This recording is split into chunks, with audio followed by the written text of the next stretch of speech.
Thanks for stopping by my channel. Here is a small overview. Bonding, passive participants and communication. Today I want to speak a bit about social behaviors from people on the autism spectrum.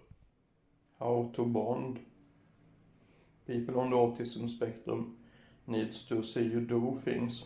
For example, see you prepare breakfast for them, or see you drive them somewhere in a car, or see how you walk in the room when you're doing something, and get familiar with your body language and how you're going to behave. That is a lot of information to take in. So if you don't know them, you should speak a bit less and let them process the information first, so you know how you are going to behave, and then you can speak a bit more when it feels somewhat natural to be in the situation with you. You can try to participate in some of the activities they like.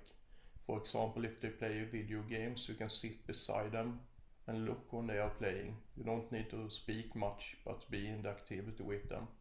If they enjoy a walk, you can take a walk with them, and you don't need to speak much. If they are in a situation they enjoy, they might come to you and pull you in the arm or start laughing and seek contact in some way. So it's better to be a bit passive at first until they know you. For example, if they have some special interest, you can talk with them a bit about that. It can be different car models or visual arts or music or video games or something else. If there's a person that has low cognitive ability, they can be fascinated with different colors or different lights, and you can sit by them and be the situation with them. One good rule of thumb here is that you can't drag them out into your world. You have to enter their world with them. The communication can be a bit different. It's a lot of stims, body language and behaviors that tells you how they are feeling and what they want. And some people can't speak at all, and some have limited language capacity, and it's very different. But the general rule is that the spoken language not is central in the communication. One behavior that is extremely common is passive participants. For example, if there is a group that is engaged in social activities, the person on the spectrum can be in the outskirts of the group and be very passive and look what's happening and listen and enjoy the situation. But if someone is very invasive and speaks a lot to them and wants to engage them, they can often get angry or leave. So they are happy with just watching and being in the outskirts of the situation. So it's more about an inability to be social than that they don't want to be social.